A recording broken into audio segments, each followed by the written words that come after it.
H D. ಕೋಟೆ ತಾಲೂಕಿನ ಆಡಳಿತ ಸೌಧದ ಗಾಂಧಿ ಭವನದಲ್ಲಿ ತಾಲೂಕು ರಾಷ್ಟ್ರೀಯ ಹಬ್ಬಗಳ ಆಚರಣಾ ಸಮಿತಿ ವತಿಯಿಂದ ಮಹಾತ್ಮ ಗಾಂಧಿ ಜಯಂತಿಯನ್ನು ಆಚರಿಸಲಾಯಿತು. ಗಣ್ಯರು ಗಾಂಧೀಜಿ ಭಾವಚಿತ್ರಕ್ಕೆ ಪುಷ್ಪಾರ್ಚನೆ ಮಾಡಿ ಕಾರ್ಯಕ್ರಮವನ್ನು ಉದ್ಘಾಟಿಸಿದರು. ಕಾರ್ಯಕ್ರಮ ಉದ್ದೇಶಿಸಿ ಮಾತನಾಡಿದ ಸಮಾಜ ಕಲ್ಯಾಣ ಇಲಾಖೆಯ ಸಹಾಯಕ ನಿರ್ದೇಶಕ ರಾಮಸ್ವಾಮಿ ಅವರು, ಮಹಾತ್ಮ ಗಾಂಧಿ ಅಹಿಂಸಾ ತತ್ವದ ಜೊತೆಗೆ ಈ ದೇಶದ ಸ್ವಾತಂತ್ರ್ಯಕ್ಕೆ ಜೀವದ ಹಂಗು ತೊರೆದು ಹೋರಾಟ ಮಾಡಿದ ಮಹಾನ್ ವ್ಯಕ್ತಿ. ಅಹಿಂಸಾ ತತ್ವ ಎತ್ತಿ ಹಿಡಿದು ಚಳವಳಿಗೆ ಆಧಾರ ಸ್ತಂಭವಾದರು ಎಂದರು. ಈ ಕಾರ್ಯಕ್ರಮದಲ್ಲಿ ಗ್ರೇಡ್ 2 ತಹಶೀಲ್ದಾರ್ ಸಣ್ಣರಾಮಪ್ಪ, ಸಮಾಜ ಕಲ್ಯಾಣಾಧಿಕಾರಿ ರಾಮಸ್ವಾಮಿ, ತಾಲೂಕು ಪಂಚಾಯಿತಿ ಯೋಜನಾಧಿಕಾರಿ ರಂಗಸ್ವಾಮಿ, ಹಿರಿಯ ಮುಖಂಡ ಮುದ್ದು ಮಲ್ಲಯ್ಯ, ನಾಗರಾಜು, ಹಿರಿಯ ಪತ್ರಕರ್ತ ಬಸವರಾಜು, ಬೆರಳೆಣಿಕೆಯಷ್ಟು ಮುಖಂಡರು, ಸಿಬ್ಬಂದಿಗಳು ಈ ಕಾರ್ಯಕ್ರಮದಲ್ಲಿ ಹಾಜರಿದ್ದರು. ಕಾರ್ಯಕ್ರಮಕ್ಕೆ ಅನೇಕ ಇಲಾಖೆ ಅಧಿಕಾರಿಗಳು ಮತ್ತು ದಂಡಾಧಿಕಾರಿಗಳು ಗೈರಾಗಿದ್ದರು. ವರದಿ ಮಾಲಾರ ಮಹದೇವಸ್ವಾಮಿ.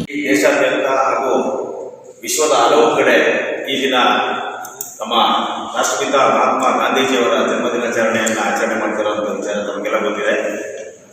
ಯಾಕೆಂದರೆ ಈ ದಿನ ನಾವು ಗಾಂಧಿ ಜಯಂತಿಯ ದಿನ ನಾವು ಎಷ್ಟು ವಿಚಾರಗಳನ್ನು ಅವ್ರ ಬಗ್ಗೆ ಮಾತಾಡಿದ್ರು ಕಡಿಮೆ. ಯಾಕೆಂದರೆ ಇಡೀ ಪ್ರಪಂಚಕ್ಕೆ ಅವರ ಒಂದು ಅಹಿಂಸಾ ತತ್ವದ ಮುಖಾಂತರ ಎಲ್ಲ ಕಡೆ ಶಾಂತಿ, ಸೌಹಾರ್ದತೆ ಮತ್ತು ಸಹಬಾಳ್ವೆ ಅನ್ನೋ ಒಂದು ವಿಚಾರ ಇಟ್ಕೊಂಡು ನಮ್ಮ ದೇಶದ ಸ್ವಾತಂತ್ರ್ಯಕ್ಕೆ ಮುನ್ನುಡಿನ ಬರೆದಿದ್ದಾರೆ.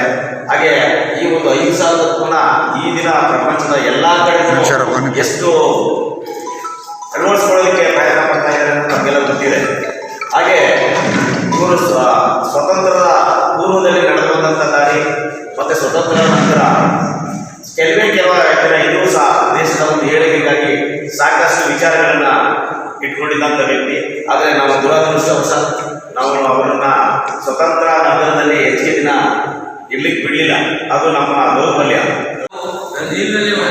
ಹೋರಾಟವನ್ನು ಮಾಡಿದಂತಹ ಮಹಾನ್ ವ್ಯಕ್ತಿಗಳು ಅವರು ಮಹಾತ್ಮ ಗಾಂಧೀಜಿಯವರ ತತ್ವವನ್ನು ಅವರು ಅಳವಡಿಸಿಕೊಂಡು ದಕ್ಷಿಣ ಆಫ್ರಿಕಾದಲ್ಲೂ ಸಹ ಅವರ ತತ್ವ ಪ್ರಭಾವ ಬೀರಿತು.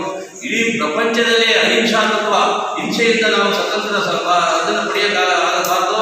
ನಾವು ಅಹಿಂಸಾ ತತ್ವವನ್ನು ಯಾರಿಗೂ ಹಿಂಸೆ ಕೊಡಬಾರ್ದು. ಸತ್ಯ ಮತ್ತು ಶಾಂತಿ ಮತ್ತು ಅಹಿಂಸಾ ತತ್ವದಿಂದ ಚಳುವಳಿಗಳನ್ನು ಮಾಡಿ, ಹೋರಾಟ ಮಾಡಿ, ಸತ್ಯಾಗ್ರಹಗಳನ್ನು ಮಾಡಿ ರಕ್ತ ತೊಳಿ ಸ್ವತಂತ್ರವನ್ನು ಕೊಡ್ತೀವಿ ಅಂತ ಹೋದರು.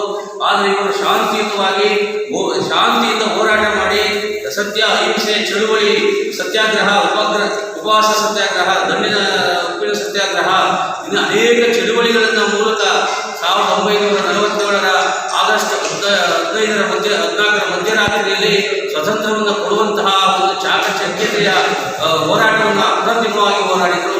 ಇದು ಇಡೀ ಪ್ರಪಂಚದ ಎಲ್ಲ ರಾಷ್ಟ್ರಗಳಿಗೆ ಒಂದು ಮಾದರಿಯಾದ ಹೋರಾಟ.